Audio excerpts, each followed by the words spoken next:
Hello सीनू, कैसी हो? ठीक हूँ भैया। इस रक्षाबंधन पर घर आ रहे हो ना? हाँ बहन, कोशिश तो पूरी है। छुट्टी की अर्जी दे दी है मैंने। अच्छा यह तो बता, क्या गिफ्ट चाहिए तुझे रक्षाबंधन पर? आप बस जल्दी आ जाओ। मेरे लिए यही सबसे बड़ा गिफ्ट होगा भैया। जब आप आओगे ना तो हम बहुत मस्ती करेंगे। भाभी और टिंकू ने पूरी तैयारी कर रखी है। जब आप आओगे ना तो कई सरप्राइज मिलने वाले हैं आपको।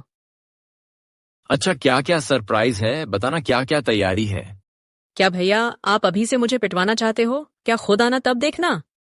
अच्छा ठीक है। टीनू और पंकज एक दूसरे के बहन भाई ही नहीं बल्कि एक दूसरे की जान थे। पंकज बड़ा भाई था और भारतीय सेना में कैप्टन था, जबकि सीनू उसकी छोटी बहन जो कॉलेज में पढ़ रही थी। पंकज और सीनू के माता पिता का देहांत बहुत पहले ही हो गया था। सीनू उम्र उस वक्त बहुत कम थी। ऐसे समय में पंकज ने सीनू को उसके माता पिता का भी प्यार किया। पकी पत्नी सीमा और 2 साल का बेटा टिंकू सीनू के साथ दिल्ली में रहते थे और पंकज की पोस्टिंग लद्दाख में थी। पंकज अपनी बहन और परिवार से जितना प्यार करता था उससे कहीं ज्यादा अपनी मातृभूमि से करता था। उसने बचपन में ही तय कर लिया था कि वह बड़ा होकर भारतीय सेना का हिस्सा बनेगा। वह अपनी ड्यूटी पूरी लगन से करता था। एक दिन पंकज के सीईओ कर्नल जर्नल सिंह ने उसे अपने पास बुलाया और कहा, कैप्टन, दुश्मन के खेमे में कुछ हलचल देखी गई है। फॉरेन पेट्रोलियम बढ़ा दो और अपनी टीम को हर कंडीशन के लिए तैयार रहने को कहो। कोई शक? जी सर। जानता हूं तुमने छुट्टी की अर्जी दी हुई है। तुम काफी समय से घर नहीं गए हो। यकीन मानो मैं तुम्हें भेजना भी चाहता हूं, लेकिन फिलहाल जो माहौल है। बिल्कुल भी टेंशन मत लीजिए सर, ऐसे वक्त में मैं खुद भी घर नहीं जाना चाहूंगा sir. Very good captain, I am proud of you. Pankaj वहां से अपने कमरे में आ जाता है। वह देश की सुरक्षा के लिए तैयार था और कर्नल के इंस्ट्रक्शंस के बारे में सोचने लगा और अपना टीम प्लान तैयार करने लगा। हेलो। वह मैंने ये कहने के लिए फोन किया था कि रक्षाबंधन पर जब आप आओगे तो मनाली भी चलेंगे भाभी। और मैंने पूरा प्लान बना लिया है। टिंकू के भी स्कूल की छुट्टियां हैं। बहुत मजा आएगा ना? क्या हुआ, आपको कुछ बोल क्यों नहीं रहे हो आप? तू चुप हो तभी तो कुछ बोल पाऊंगा। सॉरी भैया, आप बोलो, मैं एकदम चुप रहूंगी, प्रॉमिस।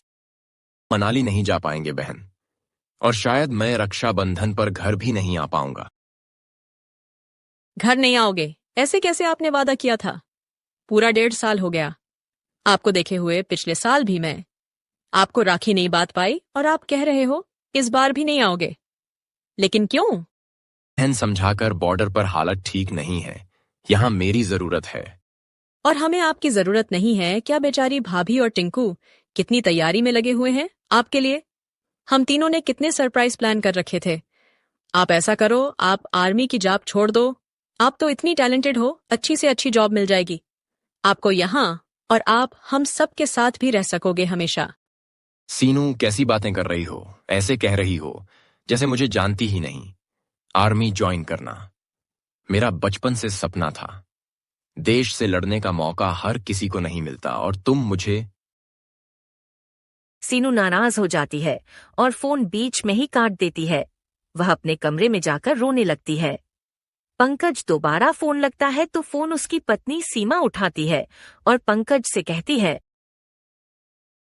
क्या हुआ, आप इस बार भी घर नहीं आ रहे क्या? हाँ सीमा, बॉर्डर पर हालात बदल गए हैं। छुट्टी नहीं मिल पाएगी। सीनू कहाँ है, रो रही होगी। जी, लेकिन आप फिक्र मत कीजिए, मैं समझा लूंगी उसे। लेकिन फिर भी आप कोशिश करके देख लीजिए। टिंकू, सीनू सब आपका इंतजार कर रहे हैं, और मैं भी। क्या लगता है कि मेरा घर आने का मन नहीं करता?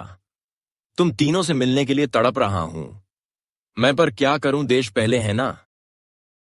जी समझती हूँ मैं, आप फिक्र मत कीजिए, मैं सब संभाल लूंगी।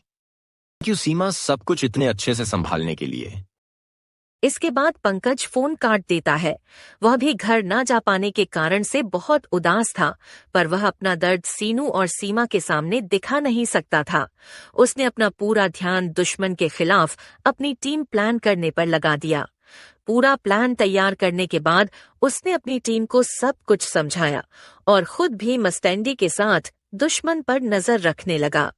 आधी रात का वक्त था। अचानक बॉर्डर के उस पार कुछ हलचल सुनाई दी।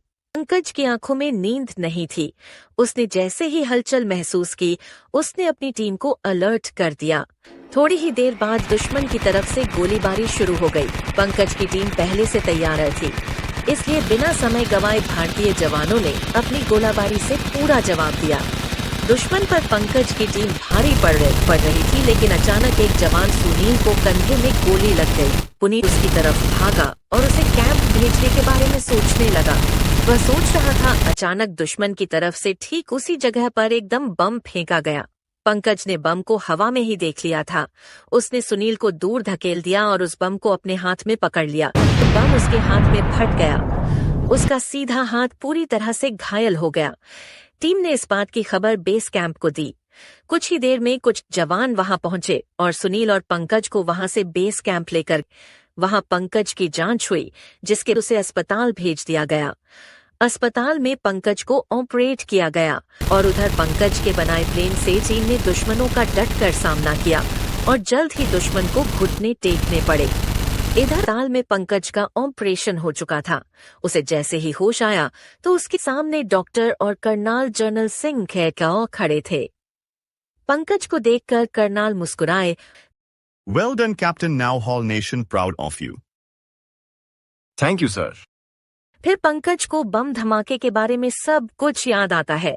वह अपना सीधा हाथ हिलाने की कोशिश करता है, पर हिला नहीं पाता क्योंकि उसका हाथ था ही नहीं। यह देखकर पंकज बौखला जाता है और कहता है, सर मेरा हाथ।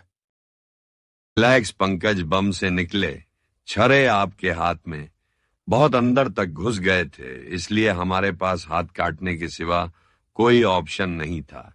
I am really sorry. Pankaj को यह सब जानकर उसकी आंखों से आंसू बहने लगे। डोंट लॉस सो कैप्टन, तुमने अपना काम बखूबी किया है और तुम्हारी टीम प्लेन की वजह से ही हमने दुश्मन को भागने के लिए मजबूर कर दिया। तुमने अपने साथियों को बचाने के लिए बम को अपने हाथ में पकड़ा। तुम्हारा यह बलिदान पूरा देश याद रखेगा। अब तुम आराम करो, मैं तुम्हारे घर जाने का सारा इंतजाम करता हूं। पंकज बहुत उदास था। वह कर्नल से हादसे के बारे में उसके घर बताने के लिए मना कर देता है। बाद उसे 2 जवानों के साथ उसको घर पर भेजा जाता है। घर का दरवाजा सीनू खोलती है। पंकज को देखकर सीनू की खुशी का कोई ठिकाना नहीं रहता। वह खुशी से चिल्लाती है, भैया इतना बड़ा सरप्राइज! भाभी टिंकू जल्दी आओ, देखो कौन आया है। इतना कहकर सीनू पंकज के गले लग जाती है। तभी उसे पंकज के कटे हुए हाथ का एहसास होता है। फिर वह पंकज को ध्यान से देखती है।